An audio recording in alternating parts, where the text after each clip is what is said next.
Esse exercício é interessante para você conhecer uma das formas de se usar a herança prototipal do JavaScript. Em JavaScript, você pode usar essa herança através da palavra-chave extends ou através de funções construtoras, e a forma que eu vou mostrar agora é uma das formas de usar essa herança prototipal. Essa forma e as outras que eu citei linkam objetos a outros objetos. Você vai ver alguns artigos chamando isso de OLOO, Objects Linking to Other Objects. Vamos ver isso na prática?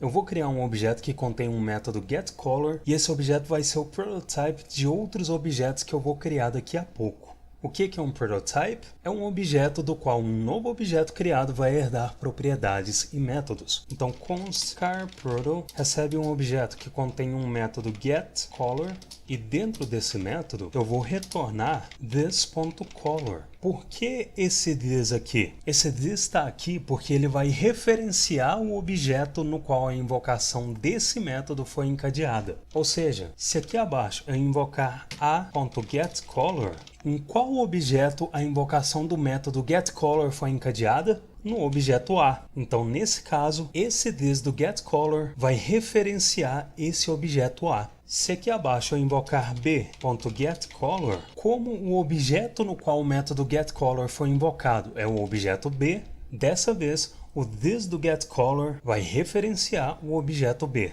Só que para isso funcionar, eu preciso fazer duas coisas. Eu preciso inserir o CharProto como prototype do objeto que eu vou criar, para que o método getColor esteja acessível no objeto. E eu preciso que esse objeto no qual o getColor vai ser invocado tenha uma propriedade color. Então eu vou fazer o seguinte, eu vou remover esses dois exemplos de invocações, e para declarar os objetos que vão receber o CharProto como prototype, eu vou inserir let aud a8 recebe a invocação do object.create, que recebe CharProto, e vou inserir let Volvo S90, recebe object.create, que também recebe CharProto. O que a invocação do object.create faz? Ele cria um novo objeto usando esse objeto como prototype do novo objeto criado. Então, se aqui abaixo eu invocar console.log, que recebe aud a8 e recebe Volvo S90, eu vejo os dois objetos que eu criei, e se eu investigar o prototype desses objetos, eu vejo que o objeto que o object.create recebeu como argumento é prototype dos objetos que eu criei. Como que eu comprovo que esse objeto prototype do primeiro objeto é exatamente esse mesmo objeto prototype do segundo objeto?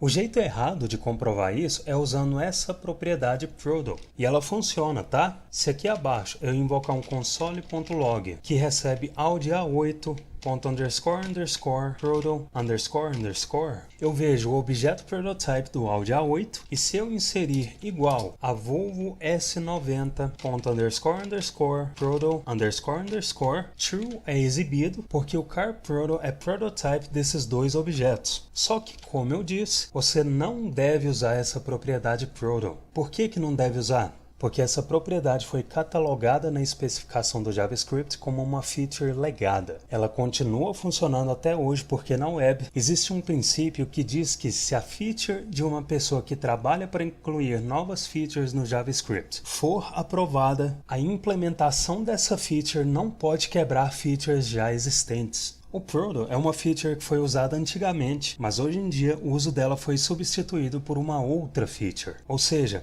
o Proto só continua funcionando por causa do princípio não quebre a web.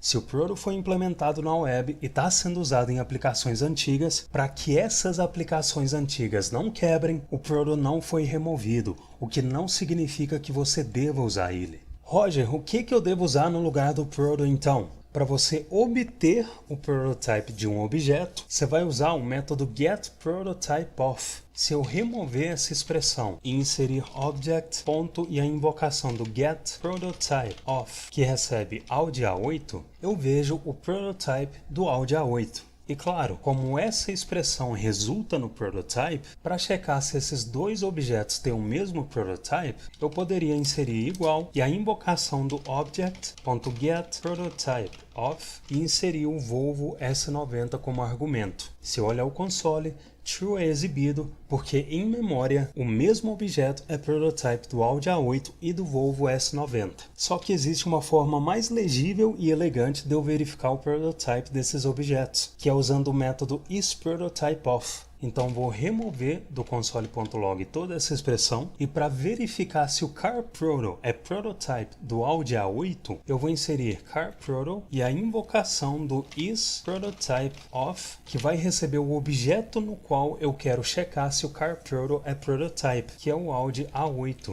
Então, esse método checa se esse objeto no qual ele foi encadeado existe na cadeia de prototypes desse objeto que foi inserido como argumento. Se existir, true é retornado, se não existir, false é retornado. Tanto é que aqui no console, true é exibido porque carProto é prototype de Audi A8. Ou seja, se eu quero checar se além de ser prototype do Audi A8, o carProto também é prototype do Volvo S90, eu insiro o e carProto.isPrototypeOf, que recebe Volvo S90 e true é retornado. Ou seja, sim, carProto é prototype dos dois objetos. Só que observa que esse método getColor retorna this.color. Lembrando que o this está aqui porque ele vai referenciar o objeto no qual a invocação desse método foi encadeada. Só que para executar esse método getColor nos objetos, primeiro eu preciso fazer eles terem uma propriedade color. Então, aqui abaixo das declarações, para adicionar uma propriedade color nos dois objetos, eu vou inserir Audi A8.color recebe azul e Volvo S90.color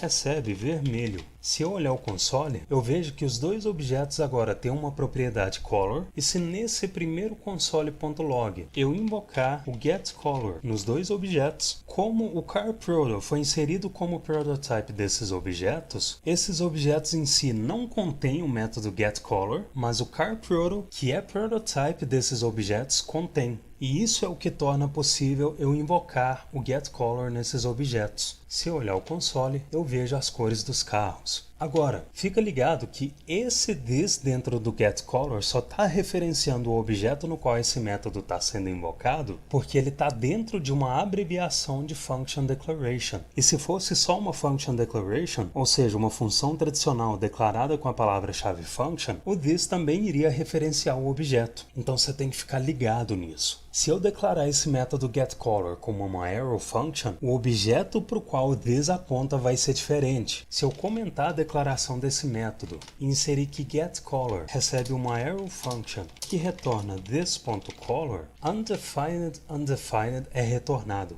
Por que isso aconteceu? Isso aconteceu porque quando um this é declarado em uma arrow function, esse this referencia o this do escopo que envolve a declaração da arrow function. Essa arrow function foi declarada dentro de um objeto. O objeto não tem escopo próprio. Tanto é que fora do objeto eu posso acessar propriedades do objeto. Ele foi feito para isso. O que é diferente de uma função. Se eu declarar um valor dentro de uma função, fora da função eu não tenho acesso a esse valor, a não ser que eu retorne ele. Como objetos não têm escopo próprio, o escopo que envolve a declaração dessa arrow function é o próprio escopo no qual o objeto foi criado, que é o escopo global. O que é escopo global? É esse escopo superior no qual qualquer variável que eu declarar vai ser acessível no restante da aplicação. Se esse objeto fosse declarado dentro de uma função, ele só seria acessível dentro da função, ou seja, ele estaria dentro do escopo local da função. Agora, aqui no escopo global, quem o this do escopo global referencia? Referencia o objeto global. Como esse código JavaScript está sendo executado no browser, o objeto global é o window, então this do escopo global referencia o window. Tanto é que se aqui no escopo global eu invocar um console.log recebe this, o window é retornado. Como esse this da arrow function referencia o this do escopo que envolve a declaração da arrow function, e como o this do escopo que envolve a declaração da arrow function referencia o window, esse this da arrow function referencia o window. Ou seja, por baixo dos panos, é como se isso tivesse acontecendo. Existe uma propriedade color no Windows? Não. Como não existe propriedade color no Windows, essa expressão resultou em undefined, e como essa função está retornando o resultado dessa expressão, essas invocações retornaram undefined.